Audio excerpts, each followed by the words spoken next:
Hi, ಇವತ್ತು ನಾನು ಪಲಾವ್ ಮಾಡ್ತಾಯಿದ್ದೀನಿ. ಏನಿದು ರೆಡ್ ಕಲರ್ ಪಲಾವ್ ಅಂತ ಹೇಳಿ ನೋಡ್ತಾ ಇದ್ದೀರಾ? ಹೌದು, ಎಲ್ಲರೂ ಗ್ರೀನ್ ಕಲರ್ ಮಾಡ್ತಾರೆ. ನಾನು ರೆಡ್ ಕಲರ್ ಮಾಡ್ತಾಯಿದ್ದೀನಿ. ನೋಡ್ತಾ ಇದ್ರೆ ತುಂಬ ಕಲರ್ಫುಲ್ ಆಗಿದೆ, ಕಾಣಿಸ್ತಿದೆ ಅಲ್ವಾ? ಸೊ ಹೌದು, ತಿನ್ನೋಕ್ಕೂ ಕೂಡ ತುಂಬ ಚೆನ್ನಾಗಿರುತ್ತೆ, ಟೇಸ್ಟಿಯಾಗಿರುತ್ತೆ.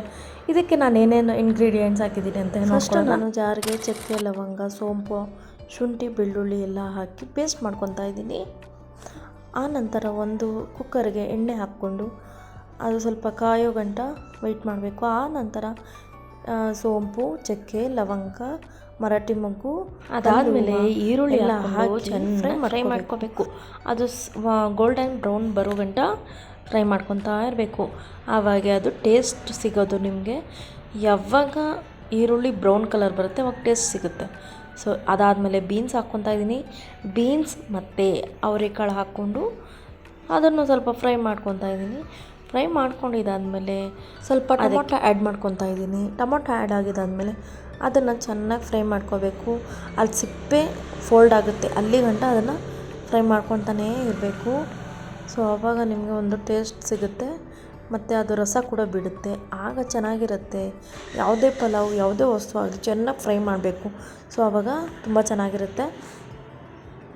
ಈಗ ನಾನು ಕಲ್ಲುಪ್ಪು ಸೇರಿಸ್ಕೊತಾ ಇದ್ದೀನಿ. ಯಾಕಂದರೆ ಕಲ್ಲುಪ್ಪು ಹಾಕ್ಕೊಳ್ಳೋದ್ರಿಂದ ಒಂದು ಅಳತೆ ಸಿಗುತ್ತೆ. ಸೊ ಅದಕ್ಕೋಸ್ಕರ ಕಲ್ಲುಪ್ಪು ಹಾಕ್ಕೊತಾ ಇದ್ದೀನಿ. ಆಮೇಲೆ ಅರಶಿನ ಮತ್ತು ಶುಂಠಿ ಬೆಳ್ಳುಳ್ಳಿ ಪೇಸ್ಟ್ ಹಾಕ್ಕೊಂಡು ಚೆನ್ನಾಗಿ ಬಾಡಿಸ್ಕೊತಾ ಇದ್ದೀನಿ. ಅದಾದ ನಂತರ ಹಸಿ ವಾಸನೆ ಎಲ್ಲ ಹೋಗುತ್ತಲ್ವ, ಆಗ ಒಂದು ಗ್ಲಾಸ್ ನೀರು ಹಾಕಿ ಚೆನ್ನಾಗಿ ಬೇಯಿಸ್ಕೋಬೇಕು. ಸೊ ಬೇಯಿಸ್ಕೊಬೇಕಾದ್ರೆ ಅದು ನೋಡ್ತಾ ಇದ್ದೀರಲ್ವ, ಆಯಿಲ್ ಬಿಡೋ ಥರ ಕಾಣ್ತಿದೆ.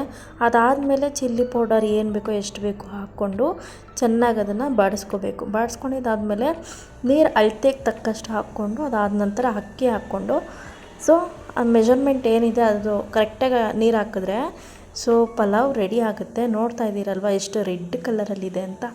ಸೊ ನನಗಂತೂ ತುಂಬ ಇಷ್ಟ, ಯಾಕಂದರೆ ನನಗೆ ಆಂಬೂರ್ ಸ್ಟೈಲ್ ರೆಸಿಪಿ ಬಿರಿಯಾನಿ ಅಂದರೆ ತುಂಬ ಇಷ್ಟ. ಅದಕ್ಕೋಸ್ಕರ ರೆಡ್ ಕಲರಲ್ಲಿ ಅವರೆಕಾಳು ಪಲಾವ್ ಮಾಡಿದ್ದೀನಿ. ಸೊ ಇದನ್ನು ನೀವು ಮನೇಲಿ ಟ್ರೈ ಮಾಡಿ ಹೇಗಿದೆ ಅಂತ ಕಮೆಂಟಲ್ಲಿ ಲೈಕ್ ಮಾಡಿ, ಶೇರ್ ಮಾಡಿ, ಕಮೆಂಟ್ ಮಾಡಿ. Thank you so much.